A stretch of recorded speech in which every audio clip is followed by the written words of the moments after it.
Okay, we have a question. We're gonna do a moment of inertia problem. So we're gonna do moment of inertia of y equals x squared minus one. In the first quadrant rotated about the y-axis and so forth. Now, let's just get a picture.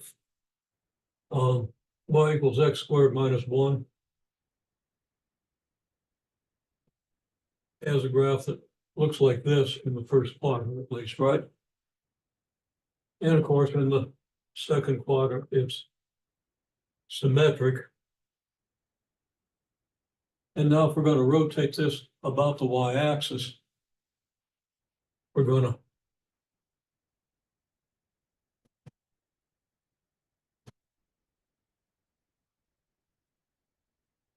just get this part of the paraboloid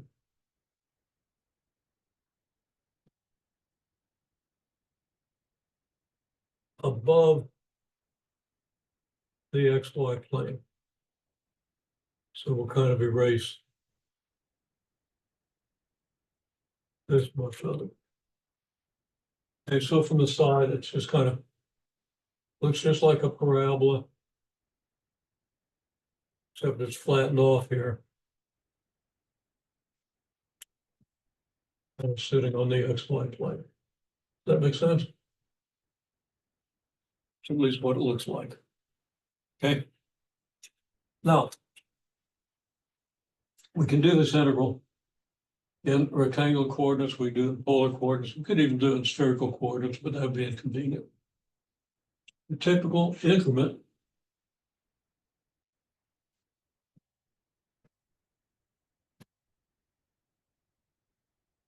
well, first of all,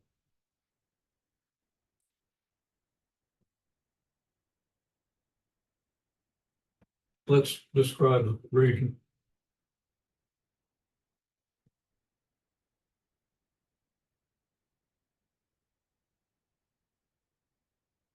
And I say in the first quadrant, I didn't put a limit on it.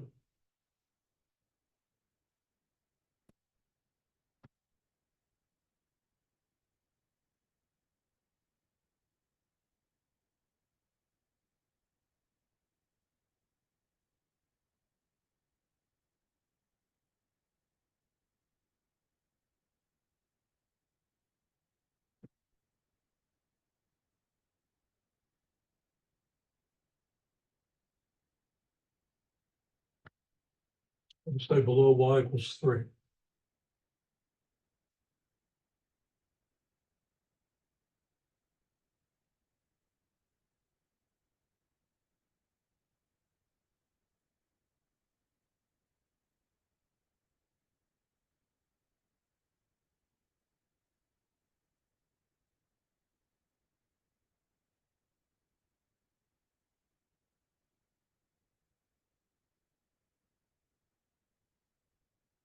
And I made this up off the top of my head. It'll be more convenient if we use z. So the x is here.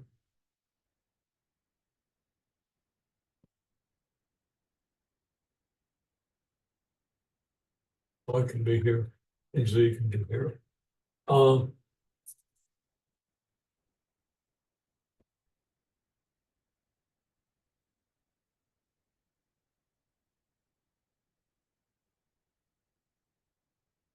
So the original curve we think of as being in the YZ plane. I'm changing my coordinates here. And we're rotating about the Z axis. So now the projection of this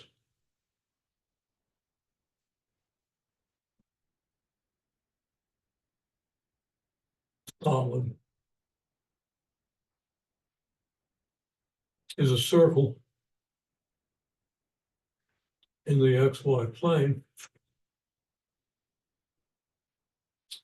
When Z equals 3, well, that comes from one below Z. Okay. It's supposed to be below Y equals 3. Okay. When Y equals 3, Z equals 8. Okay.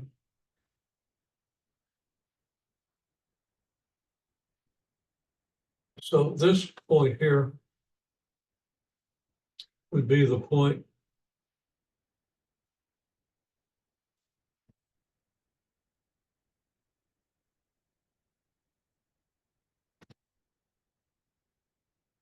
zero, 3, 8.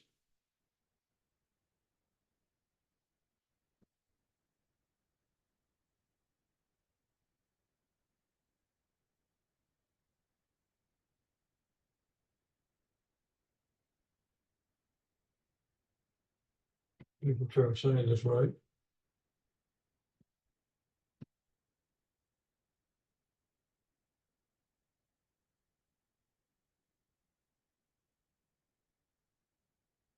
No, I started off thinking in terms of X and Y.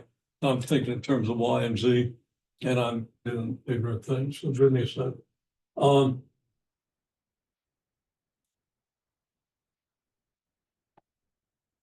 Be below. I want it below Z equals 3. Okay, now if Z equals 3 and Z equals Y squared minus 1, that means Z equals 3 occurs when Y equals 2, right? So here we have the point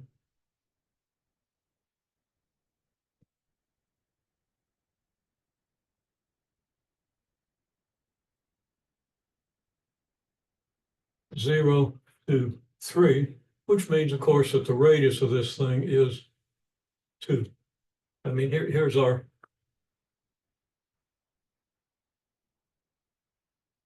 C equals X squared minus 1. Here's Z, it's Y squared minus 1. Here's Z, here's Y.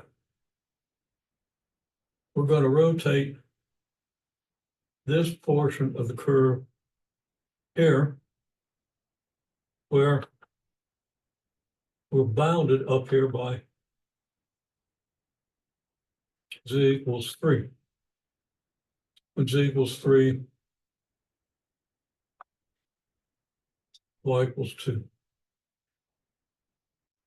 So we've got this 2 by 3 rectangle and this curve cutting it here. The curve gets truncated by the x-axis to kind of chop off this curve here. And now we rotate this thing. Okay. So how do we describe this region? And then how do we get a moment of inertia? Okay, so the region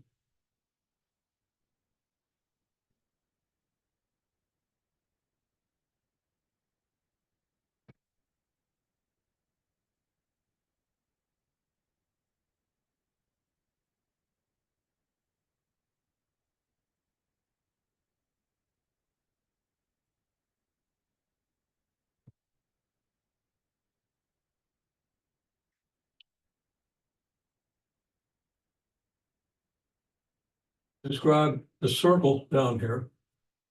This is a circle.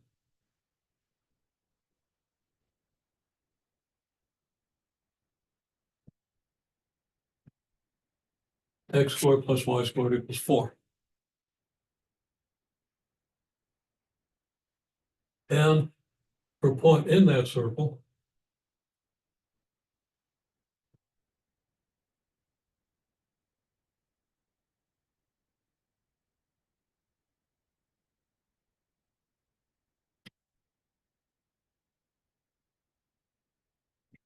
trying to figure out how to draw this.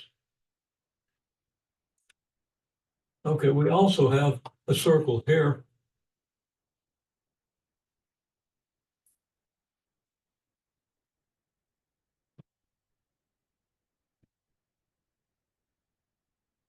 Circle X squared plus Y squared equals 1. This point where the coordinate plane, the XY plane cuts the thing is at a distance of 1 from the Z axis. In the YZ plane, this would be the point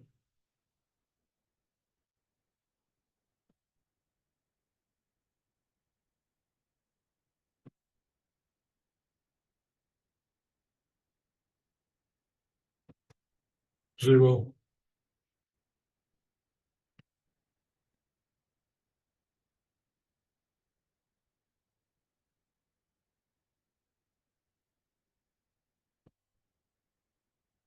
On the point where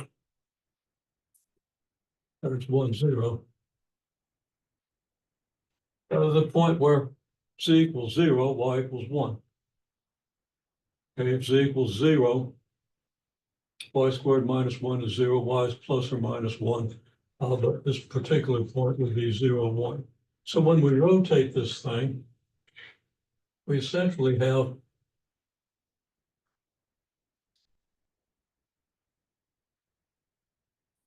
a cylinder, middle,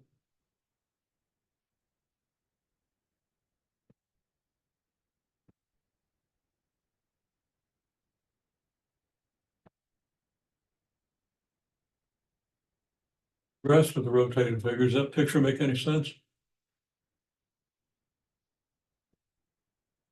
Okay, so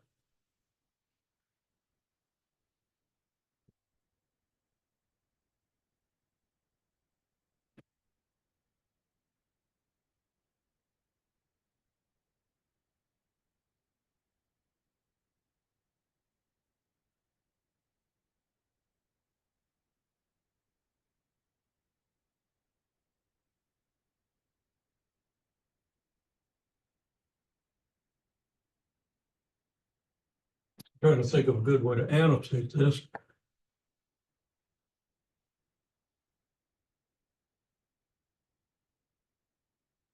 I have two regions.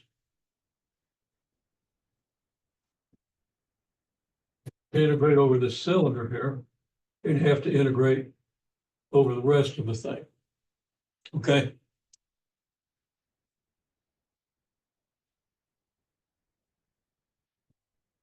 So what I want to say about the X limit is getting complicated in ways that I didn't intend. I wanted to make a simple example. This isn't simple, but I'm going to do it anyway.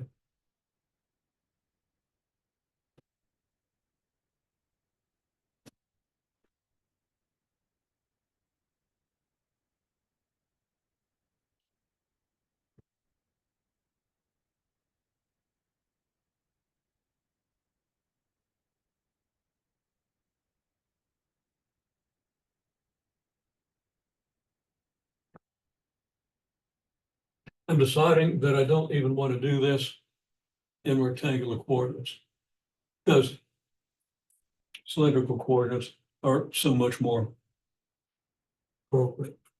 Okay, so I'm going to redefine the region very simply.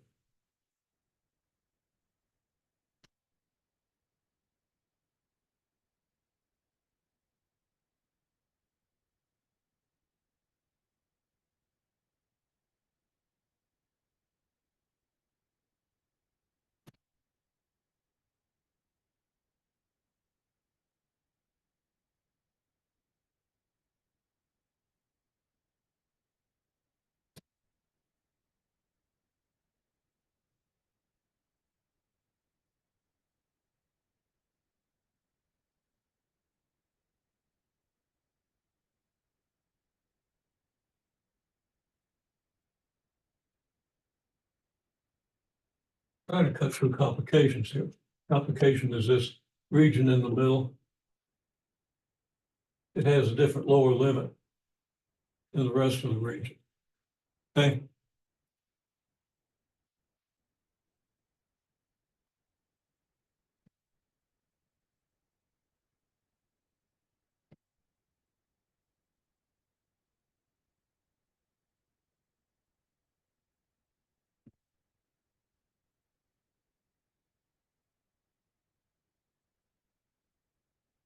One region is just this cylinder. R goes from 0 to 1. Z goes from 0 to 3. Okay.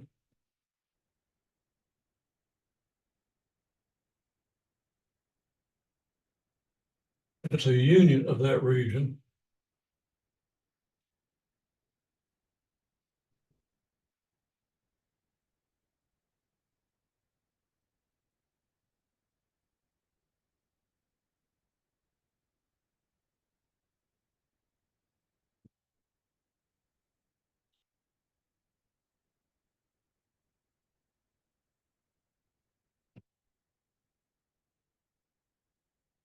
R goes from 1 to the square root of Z plus 1.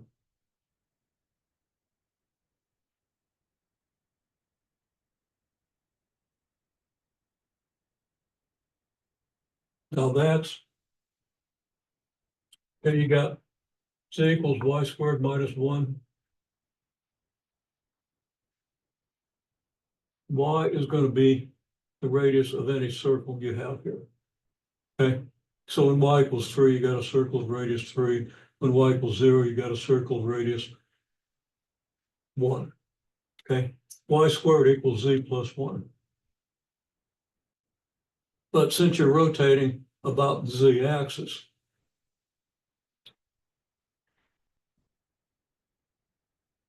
that Y is going to be your value of R. It's going to be the radius of the circle you get at that point. So you're going to have this. And again, this is a lot more complicated than I intended it to be, because this isn't even what I want to focus on, but let's go ahead and do it anyway. Okay. And R goes from 1 to the square root of Z plus 1.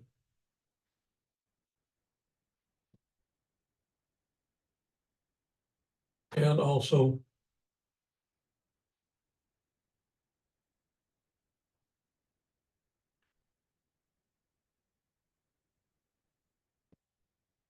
theta goes from 0 to 2 pi.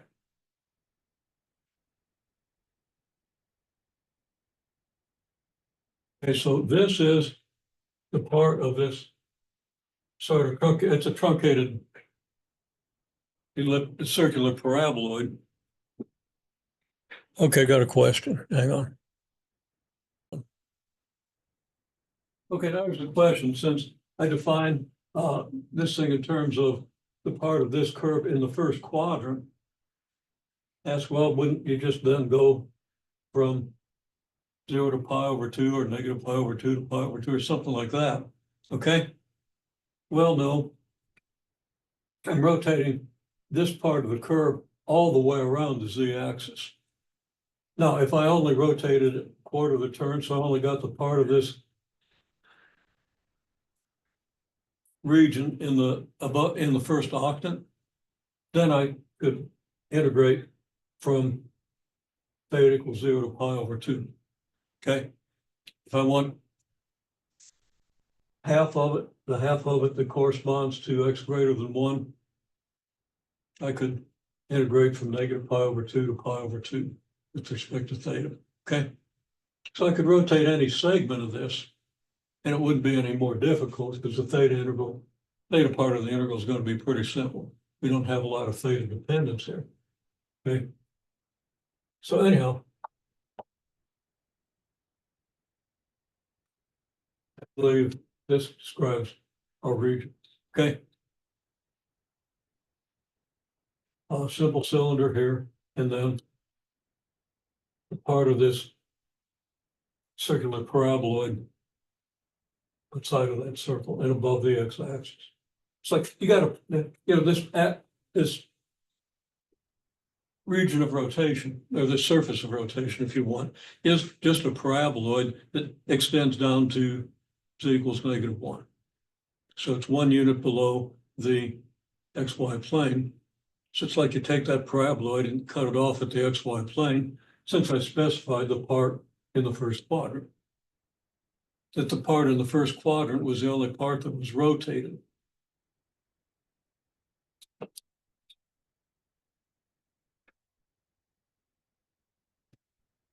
Endangered everybody. I've been looking for this for 2 days. I knew that I laid it down somewhere, either at the house or here. Okay. Well, now that I'm a whole human being again, let's go on with this problem. Okay, can't be a whole human being without a decent blade in your pocket. Yeah, I've missed that thing a dozen times in the last few days. Okay. My teeth are getting worn out. Okay, so here we go. Now, what we want is a moment of inertia. Okay. Now, your typical volume increment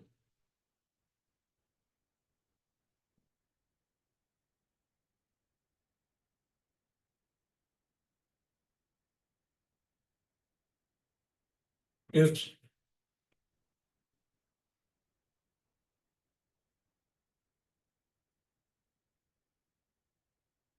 got dimensions delta R by delta theta by delta Z. And it's got sample point.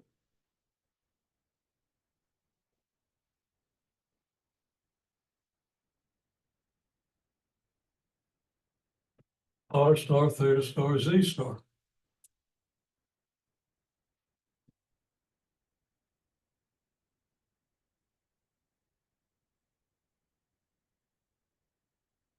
Mass is rho of R star theta star Z star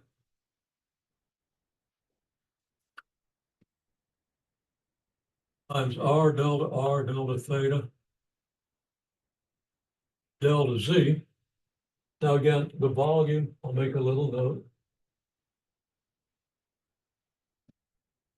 Volume is approximately equal to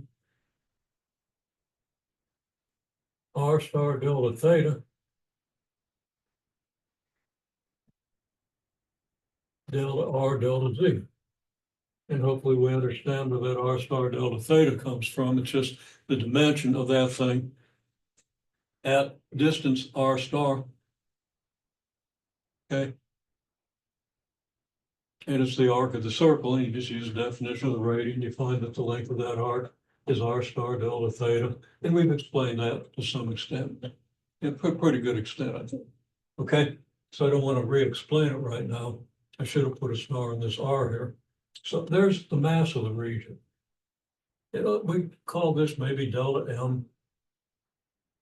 And then the moment of inertia.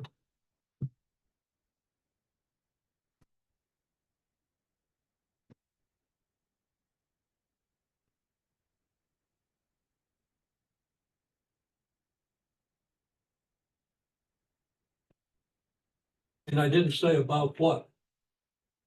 I'm going to be merciful and say about the Z-axis.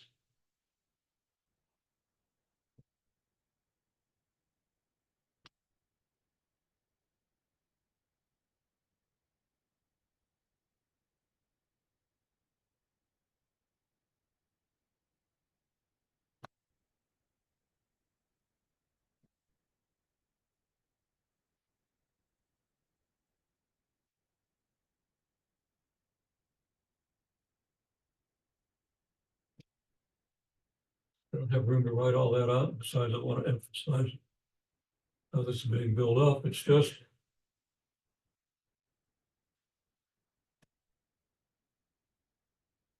R star squared delta M.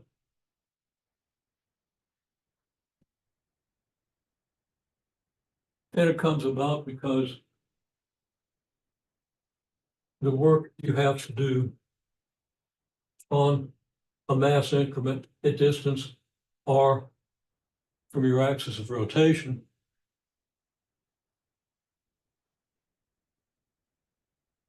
is equal to the force you got to exert times the distance you move. And the distance you move is R delta theta and all that stuff. It comes down to just a conservation of energy. Okay. And actually, well, I don't want to get into that, but for those reasons, for the reasons of the physics that we explained pretty thoroughly back in October in the physics class, is we get this.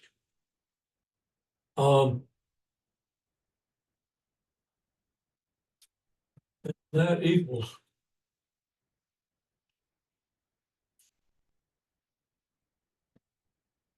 your rho of X, Y, Z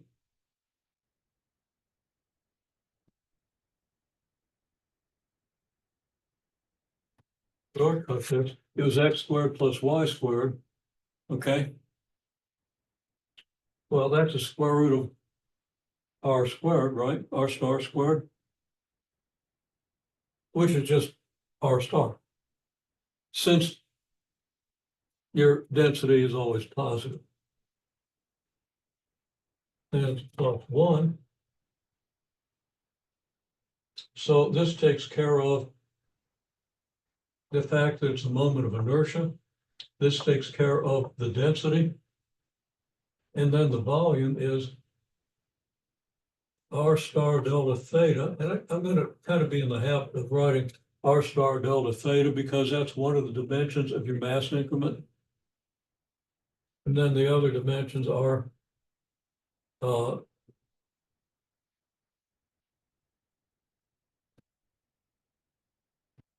delta Z and delta R.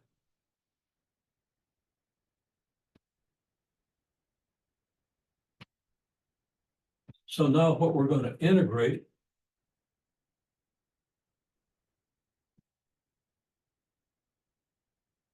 if this approaches an integral of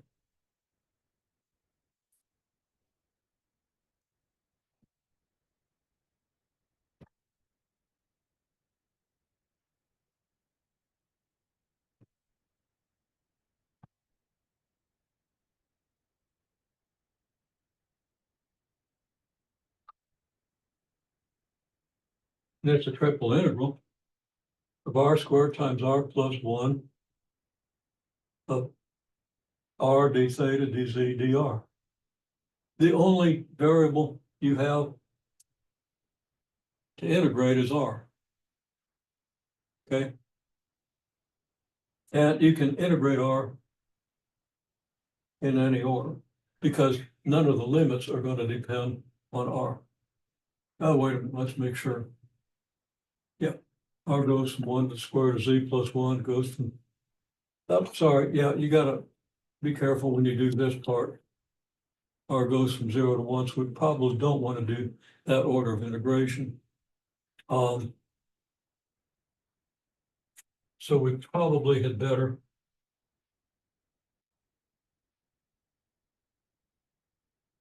integrate with respect to R before we integrate with respect to Z. Do you see why?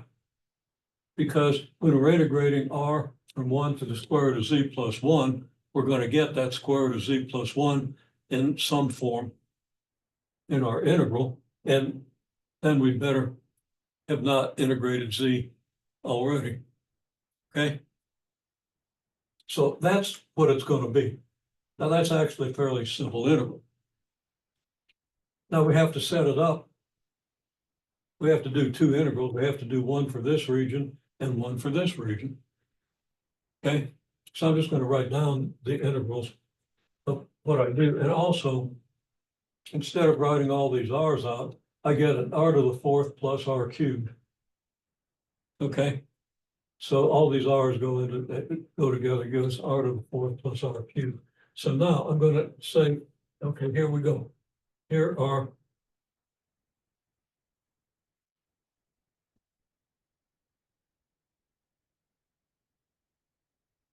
for the first region, doesn't matter what we integrate first.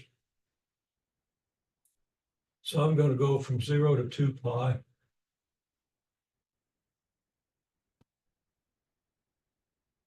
From 0 to 3, from 0 to 1 of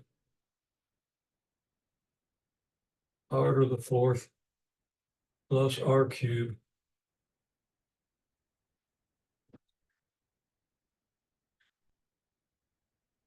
dr dz d theta. Okay, that'll take care of this, this cylindrical region in the middle.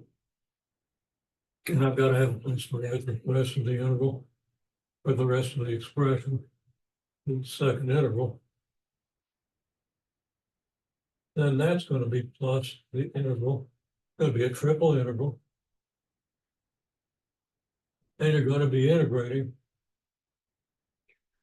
R to the fourth plus R cubed. But let's be careful of the order in which we do dr, d theta, and dz. Remember, we're going to do dz last. So z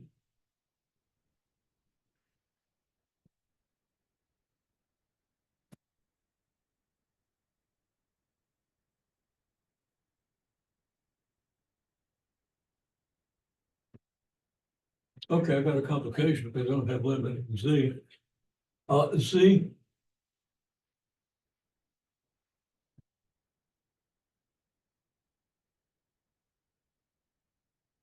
Pause a minute. Okay. I did this in a weird way and it threw me off for a second. It's okay, except I don't have a limit on Z. But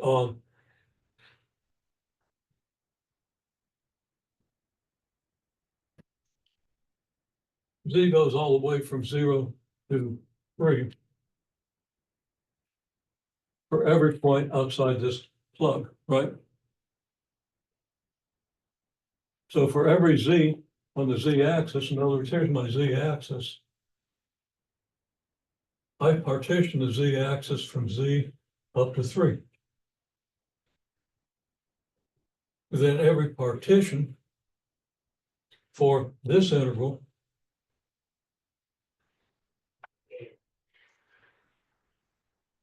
I have a region that looks like this. It's and rotated, it becomes a disk. But for given Z, here it is. And then we partition R from here to here. Partition R from 1 to the square root of Z plus 1. Okay? So Z goes from 0 to 3. R goes from 0 to the square root of Z plus 1. Might be hard to read that.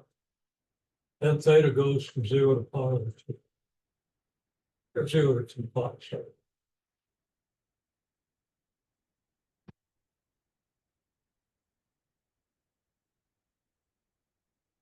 So there the integral. The integrals are straightforward.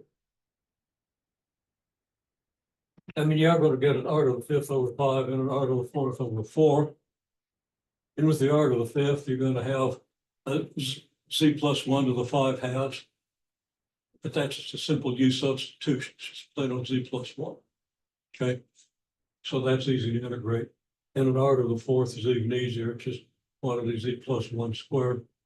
So the whole integral is going to be simple enough, which is what I was aiming for. It's just that I confused some things when I set the thing up. Okay, so I apologize for that. But do you understand what's going on? The bottom line is just you describe the region, get the limits on the region, and then you focus on your typical volume increment. Once you've got the region described, you're going to integrate whatever happens in that volume increment. And that's going to give you the integrand. Now, what happens in that volume increment? You need to do a moment of inertia. To do a moment of inertia, you've got to have a position, a distance from your axis, and a mass. So what do you have? You get the mass and the density and the volume of the increment. Okay. And the volume of any increment in cylindrical coordinates is r star, delta theta, delta z. Now you're thinking in terms of a sample point, r star, theta star, z star. Could be anywhere within this region, okay? Or within this combination of two regions, since they have to be integrated separately. There's your mass. The moment of inertia is the distance from the axis or point of rotation. That distance, in this case, is r star because your axis of rotation is the z-axis.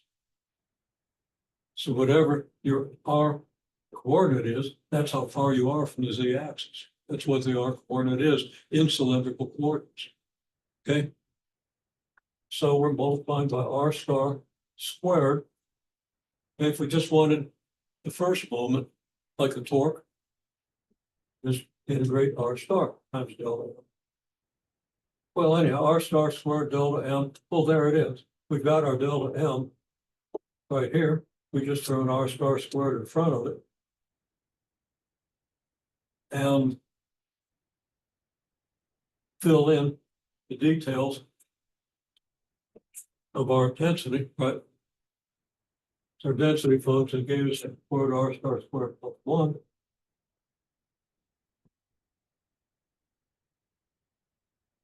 Got the region described finally after a couple of fits and starts. Never had. I should have made it a whole dang paraboloid so I wouldn't have to divide it up, but that's a good illustration anyway. It's a little more complicated than I had intended because I just wanted to focus on what you need to know about moment of inertia. And then, complicated it, then I got mixed up my Y's and Z's. And that's what we get. Does that kind of answer your question? Okay. And you can think how to do this in rectangular coordinates. Okay. You'd have to describe this region in rectangular coordinates. Okay. Well, x goes from -1 to 1, y goes from the square root of 1 minus x squared, negative square root of 1 minus x squared to the square root of 1 minus x squared. And that describes your circle here. Then z goes from 0 to 4. There's your cylinder. Okay. And then you think about what it would be here. And you would have two regions. You'd have x from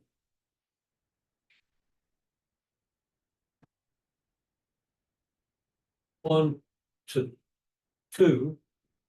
Yeah, x from 1 to 2, but then x goes -1 to -2, and you need like I think 3 regions to do it because it gets a little trickier in rectangular coordinates when you cut something with a cylinder. What's outside of the cylinder becomes a little harder to describe, which is why it's good to be able to use whichever coordinate system you might need. Okay, well, I want to move on because we've got a lot to cover this week. And I'm going to give you a little less than I was originally going to give you, but I'm going to give you the kind of the essence of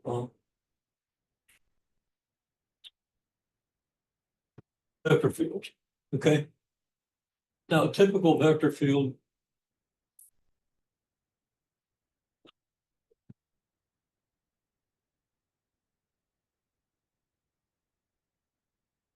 so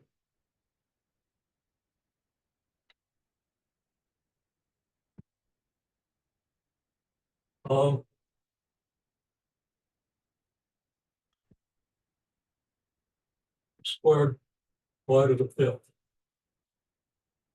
Now that's easy to calculate. It's 2xy to the 5th I.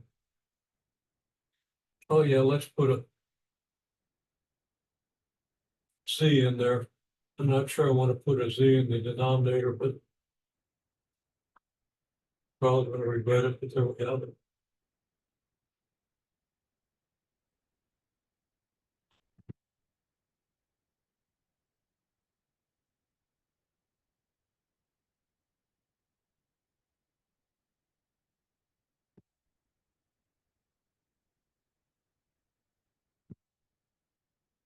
It's easy to do a gradient. That's a vector field. Now you can try to sketch that vector field. Not going to get into those details, but you have differential equations, you've done direction fields. I assume that you can make yourself a grid of points and see what the vectors look like at those points and how they change. It's going to be a little bit weird, probably not worth doing this particular field. You're going to be asked to sketch some, you're going to give them some sketches, see if they make sense and so forth. Okay. Something I'm going to assume you're pretty familiar with, so we can move on to the hard stuff. Okay. So in the first section, it's on vector fields. And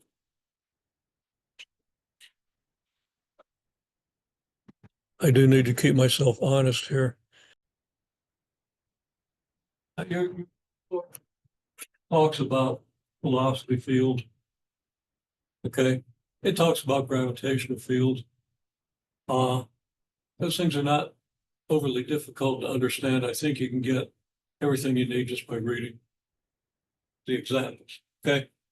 So what I want to concentrate on is some of the interesting properties of these vector fields. And this kind of comes to it. It's stress fields, they don't mention it, but if you're in civil engineering, stress is within a structure. Okay, it's a vector field at every point. There is a stress vector. Okay, there are force vectors within modules and so forth. Okay, and that just all kinds of vector fields are all over the place. All right. Now, this is going to be kind of hard to sketch in 2 dimensions or 3 dimensions. They have some 2-dimensional sketches, 3-dimensional sketches. Okay, just a couple of typical sketches that'll just give you a picture.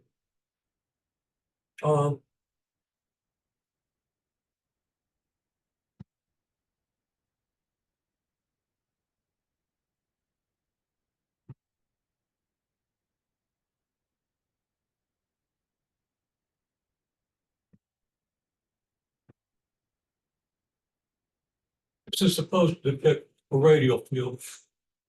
Everything goes out in straight lines from the origin. Okay. And I guess I can put the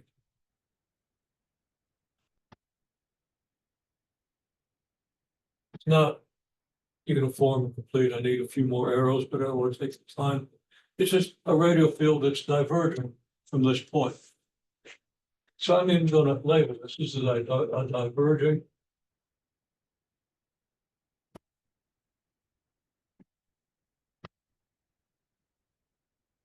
radial field. Okay.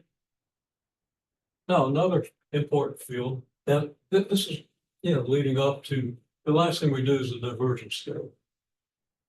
This is the kind of field you'd have for an electric field if you put a positive charge at the origin. It repels positive charges, attracts negative charges. If you had a negative charge at the origin, these arrows would all be pointing in. And inconveniently, the ones that are really close would get so big that they go right through the particles. So it's harder to sketch a radial field when you get a converging radial field when you get close to the point of convergence. Anyhow, that's a diverging radial field. Okay.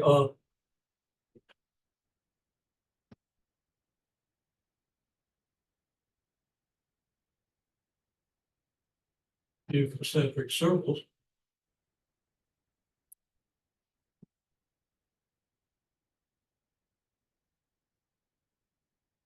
And I'm going to call this for now a circulating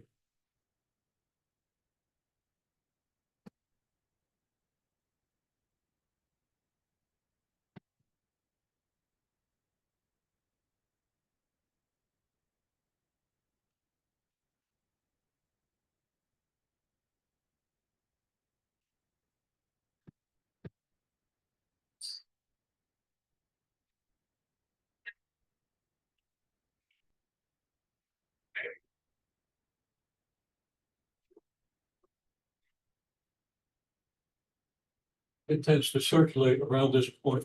That's a velocity field of a fluid near a vortex, for example. Water going down the drain. Okay, your velocity field would have this characteristic. It could be in 3 dimensions, be somewhat more complicated in different layers, but there it is. Okay. Then you'd have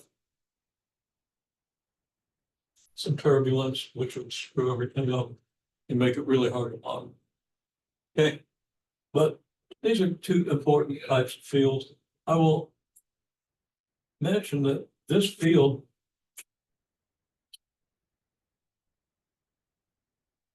penetrates any concentric circle. I didn't know circles lopsided. Okay, and you can talk about the flux of this field, how much of this field penetrates this sphere. Let's say it's in 3 dimensions, it's a sphere. Okay, that becomes a very important concept. And then you can talk about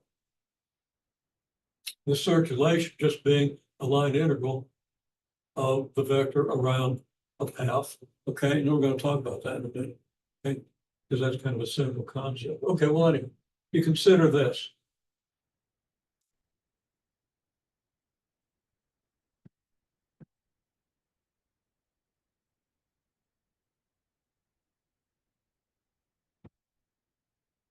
F of x y z is gradient of this function, all right?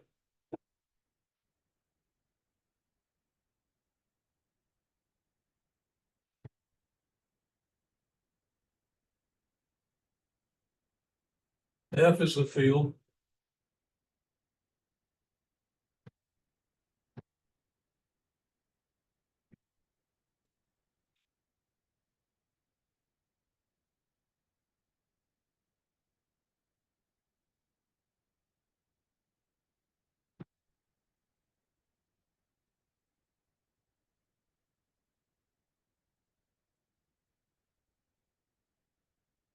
F is, or phi, F is the field, phi is the potential function for this field, okay? Now, not every vector field has a potential function, okay?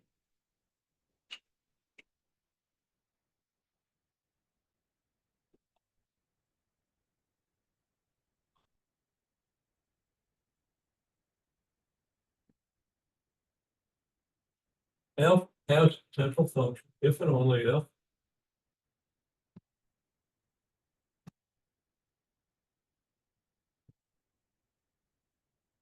is always zero.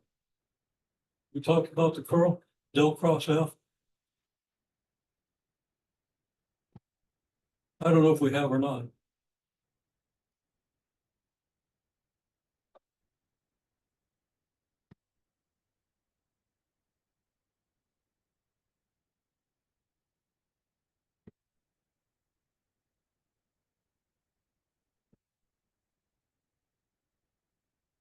I think your book uses P, Q, and R.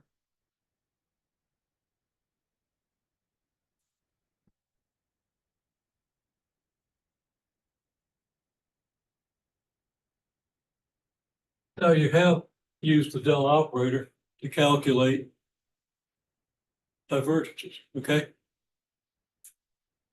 Right? Okay, so you know what the del operator is. It's real easy to calculate the curl. The easiest way is by the determinant definition of a cross product, right? Except this is an operator.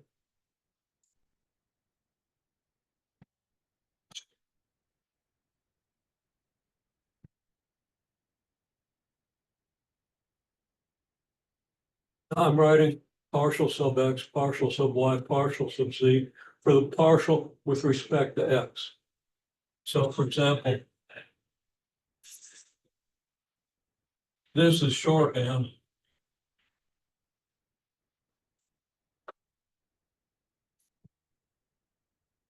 It's partial with respect to x. I didn't have room to write that without crowding it even more than I usually do, okay? So I use this little definition. So that's P, Q, R. Well, if you do this determinant, this is RZ minus, sorry, R, Y, gotta be careful, minus PZ, Y, plus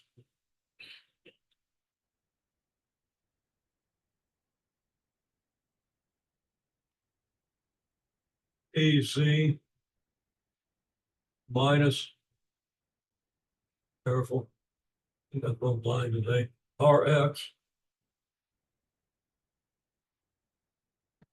J, plus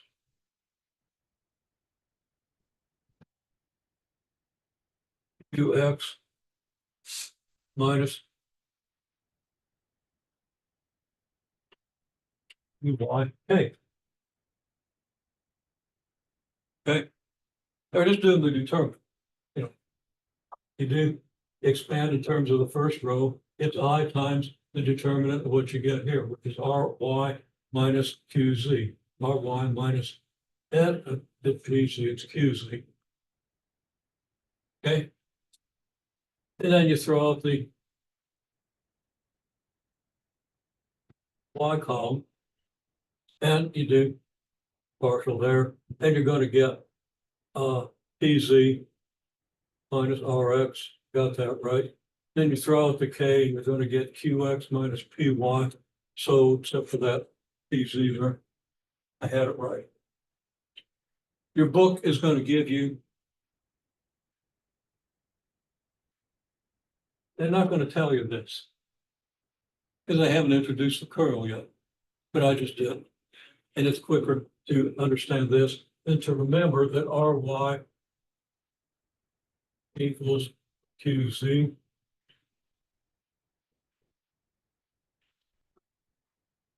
PZ equals RX. QX equals PY. Okay. So you have a potential function.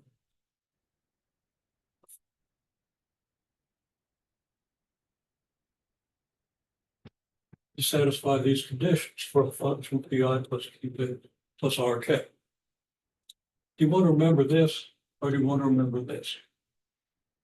You have to remember, you have to know that del cross F is this. Okay. And what I said was del cross F has to equal 0. Okay. So why do I say that RY has to equal QZ? It's because this component has to be 0 if the field is going to have a potential function. Okay. So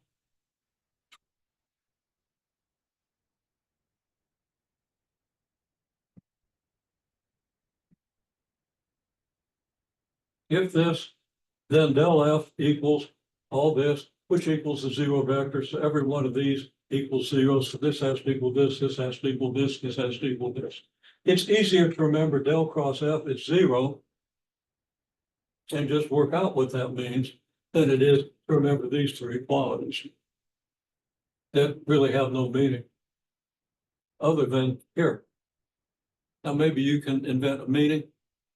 Okay, and actually, you don't really have to invent one. There are meanings. Okay.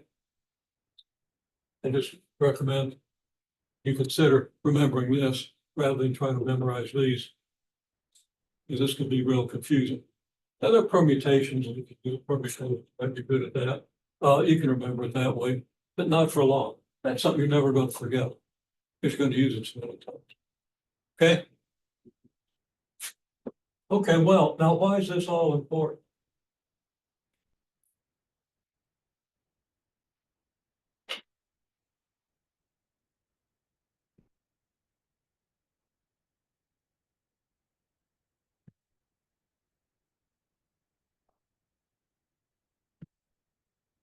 I should complete this. If this, then this, okay?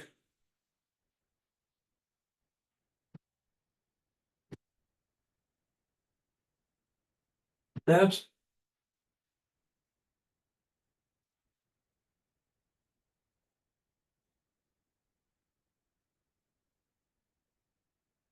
take this into a more comprehensive state.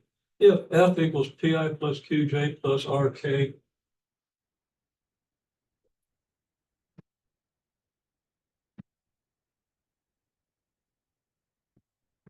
has a potential function, then this holds. Okay, it's easy to prove. You just plug stuff in, and a fifth grader can do it. Well, no, because I don't know calculus. But okay, you just plug things in, and it works out. And if you want to see that, just let me know. Okay, if F has a potential function, then this is the case.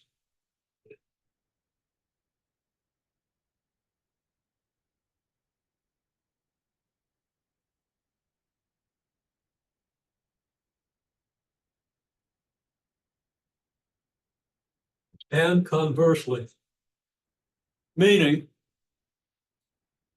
that if this ain't the case, it ain't got a potential function. It says if it's got a potential function and this holds, this curl is zero. That's called the curl. Okay.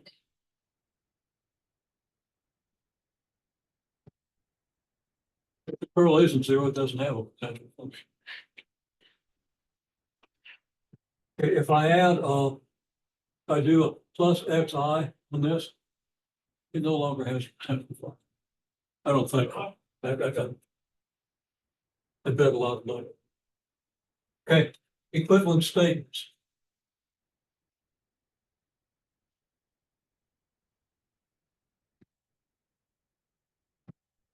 F has a potential function.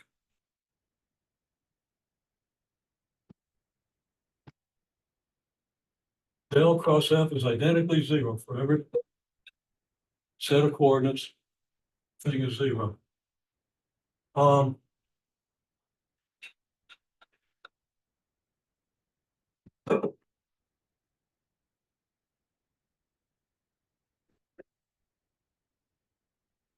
The field F is conservative. So what we mean, this is what conservative field means.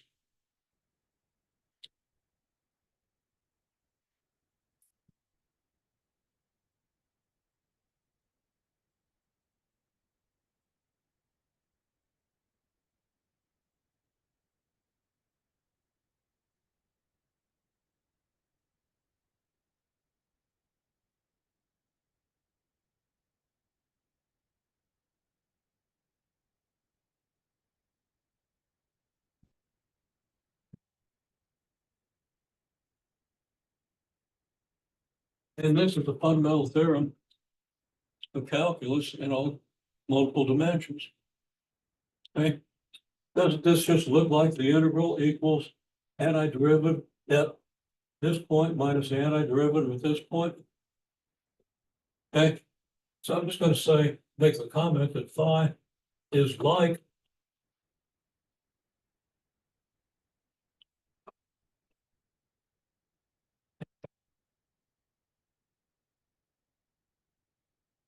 of f.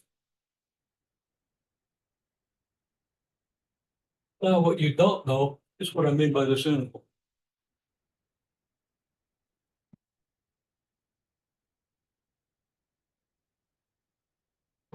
Oh, that'll 15 minutes.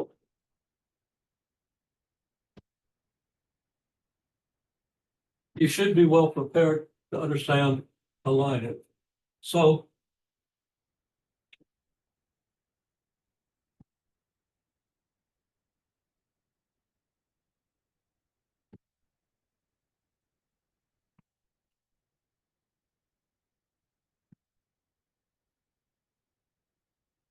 let f of x, y, z, x squared I plus yj, and let's just do function f of x, y. If you understand how to do 2 dimensions, it's easy to do the three.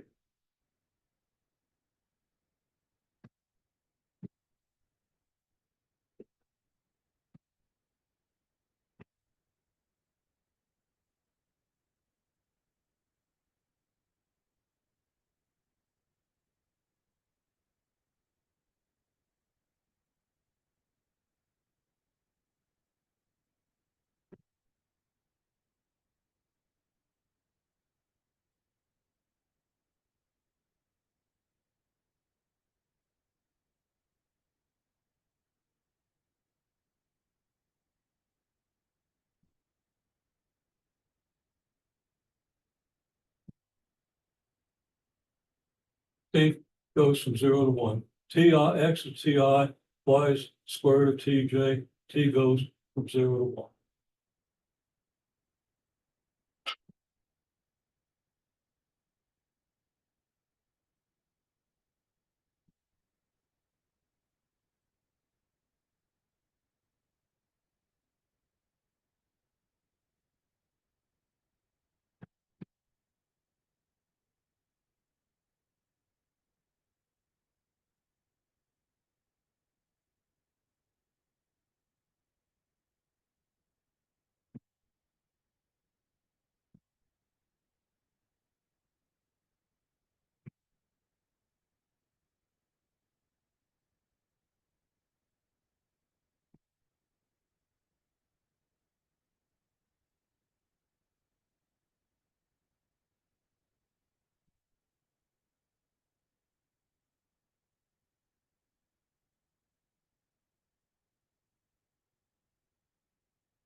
delta x depends on t. But delta x is just going to be delta t. So on this path,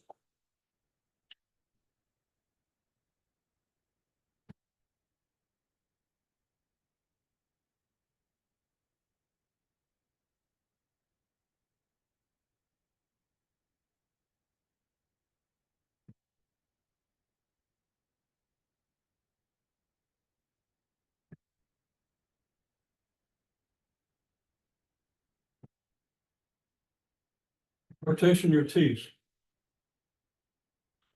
On a given delta t, between some ti minus 1 and ti plus 1, and we could say delta si, delta xi, delta yi, delta ti, ti star, delta ti. We can do all that stuff. But basically, it says that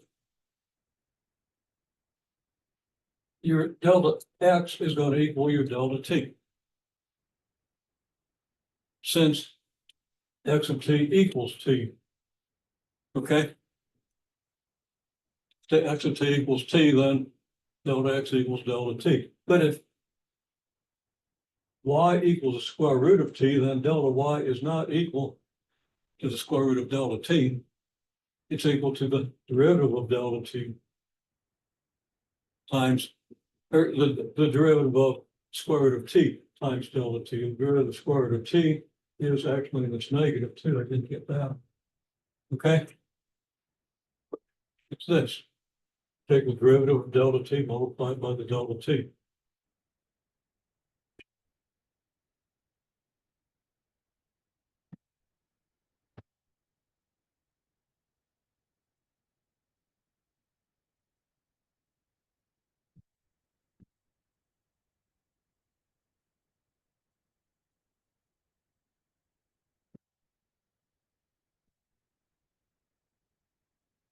F of xy is x squared I plus yj.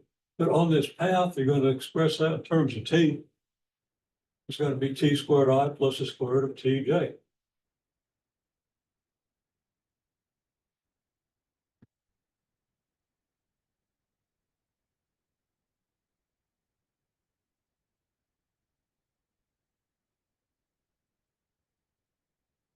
And if you got eyes on it,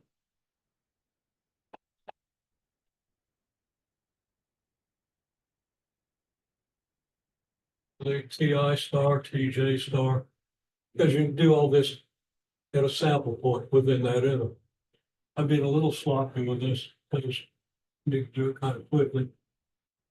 But I think I'm giving you the details. F dot delta S is what? It's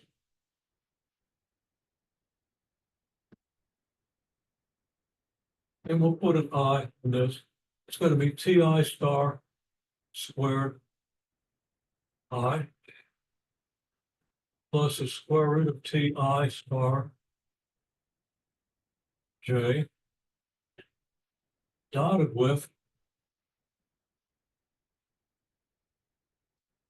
delta ti so times I over 1 over minus 1 over 2 delta ti star j. Then that equals ti star squared delta ti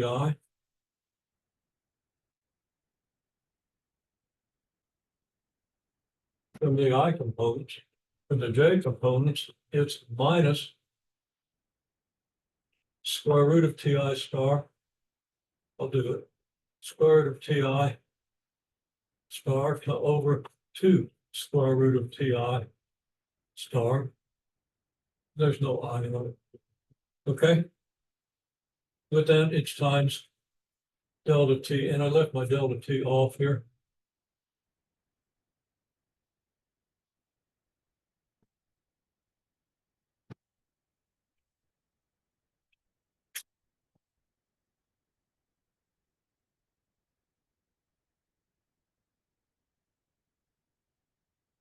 And it's ti star squared minus 1/2 times delta t sub I. So the sum of all your Fi dot delta SIs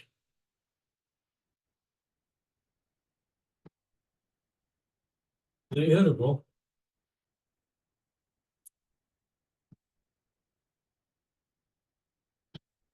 minus 1/2 dt.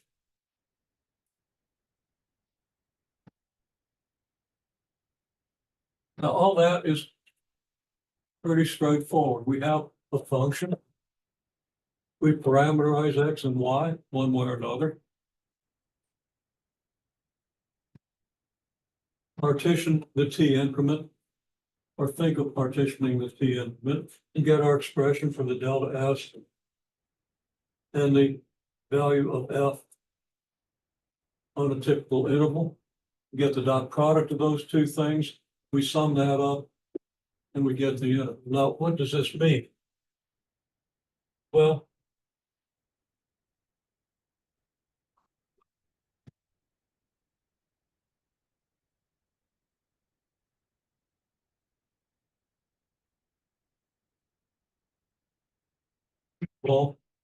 if x equals t, y equals the square root of t, then it's pretty clear that x equals y squared, right? If we square the square root of t, we get t. So if we square y, we get x. What's the curve x equals y squared? Well, that's just a parabola.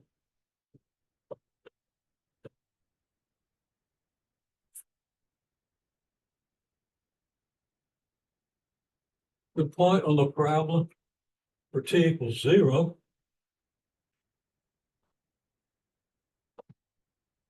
is right here. And that would be the point 0, 0, because x is 0, y is 0, right? When x and y are both 1,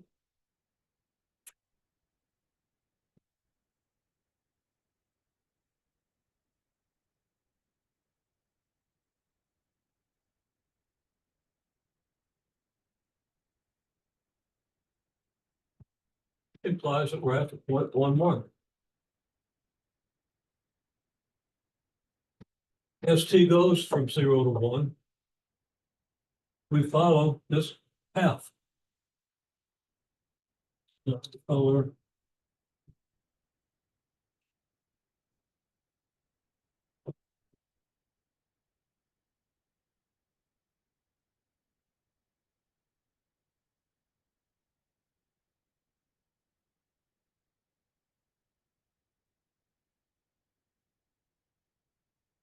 There's the path of integration. It's like the end of this talk. Might be hard to read that, but it's path of integrations from here to here. What does a vector field look like from here to here? Well,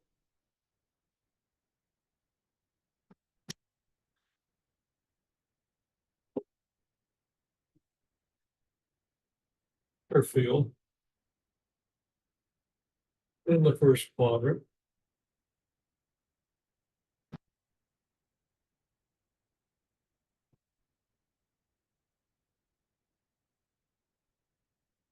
the j component is always equal to y.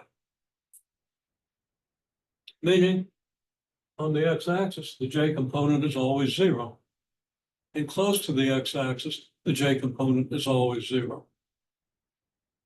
The I component is x squared. At the origin, this vector field gives you just 0, 0. Along the line, a little bit above the x-axis, you start out with small arrows. They get bigger, they get bigger, they get bigger. Because x is being squared. As x gets bigger, its square gets bigger faster and faster. That's going to be the x component for any vector in this field. The y component, or the j component, it is the vertical component is your y. So as y increases, these vectors start getting a little steeper. And then as y increases some more, the vectors get steeper.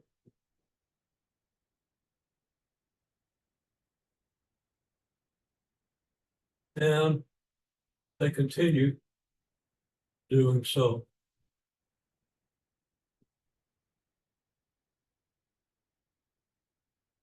Kind of like this. That makes sense? So along a path like this parabola, if we isolate the picture of that parabola, we find that the vector field is going to look something like this.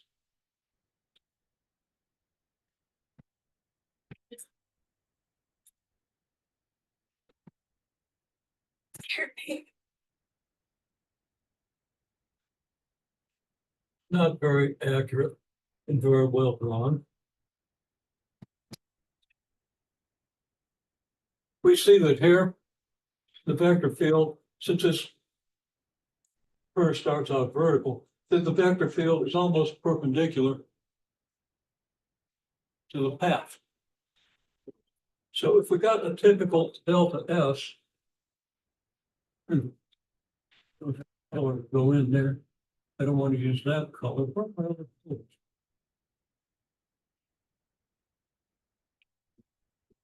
Here we go.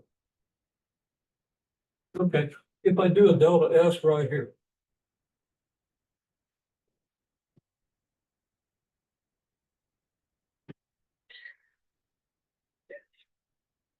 Then I can make a bigger picture. Here's my delta S.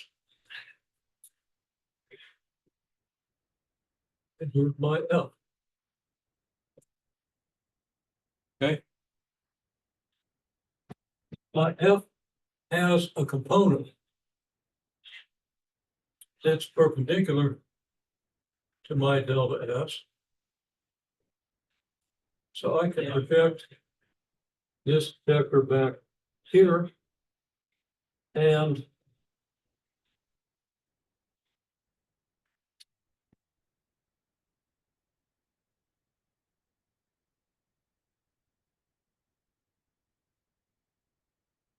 this purple arrow represents my F parallel.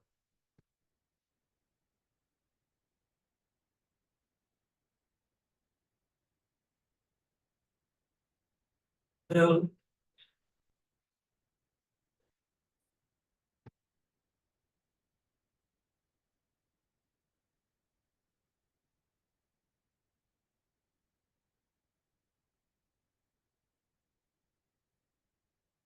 my F dot delta S is just magnitude of F times cosine theta, which is the F parallel.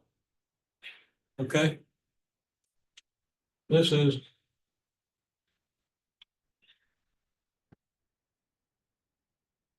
magnitude of F cosine theta.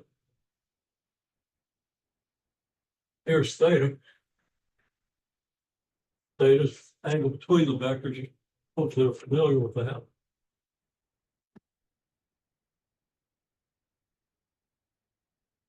Magnitude of delta S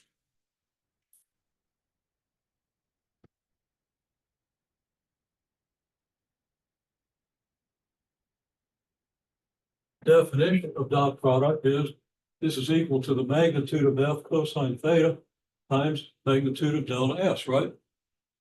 Now, the usual statement cosine theta is out on the end, but it's just product of three quantities. You can put them in any order. And the meaning is this. And I hope you picked up that meaning when you first studied dot product, so you understand what's going on here.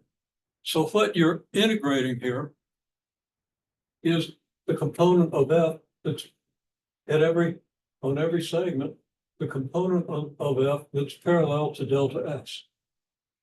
Okay? And this is called the circulation. So the integral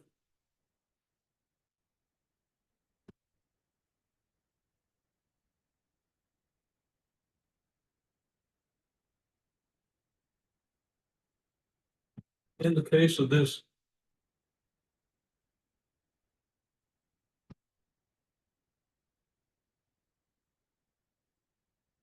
development over here, which equals this.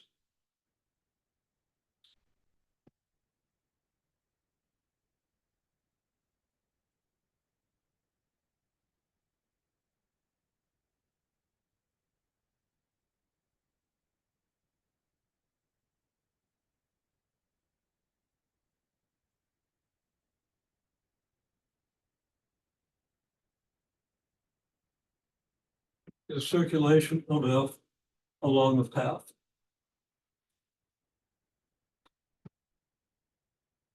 The mechanics of setting up a line integral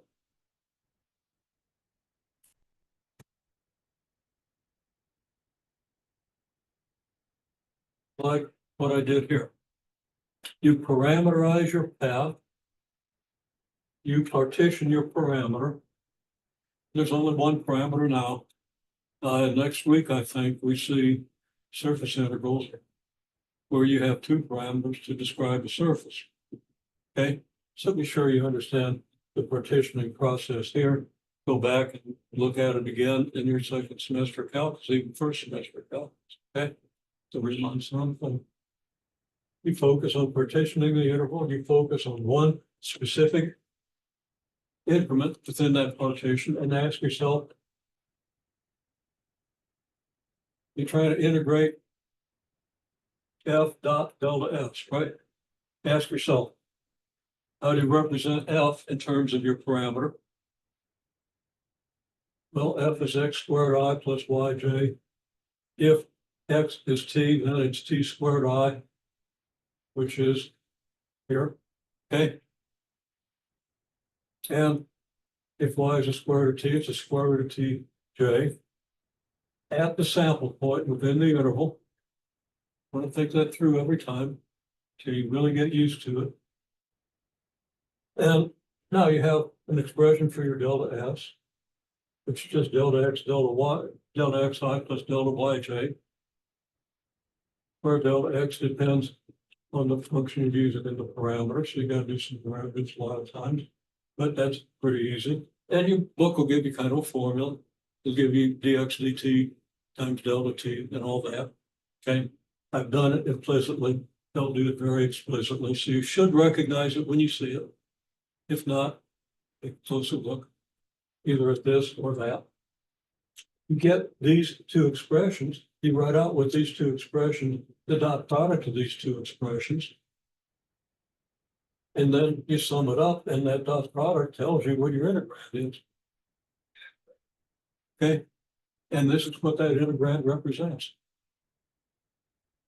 And you could put numbers in these things. How long is it from here to here? Straight line would be the square root of 2 just, okay? How big are these vectors? Well, ti doesn't get any bigger than 1. So this vector would have a length of 1. So these vectors kind of have an average length of maybe 1/2, and it's maybe 1.5 units. So maybe this integral comes out close to 3/4.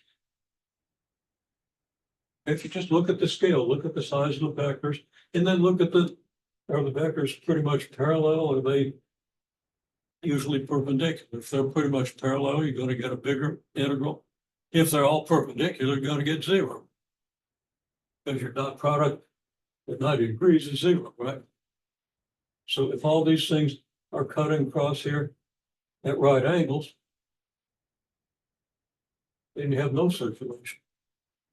Okay, kind of what you have with that picture I did right there around that circle.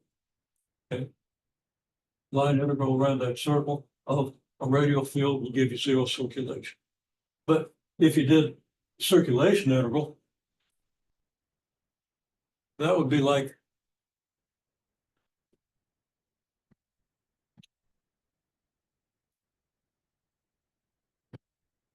I mean, you did the circulation integral around there, you get a lot of circulation. This is a certain way.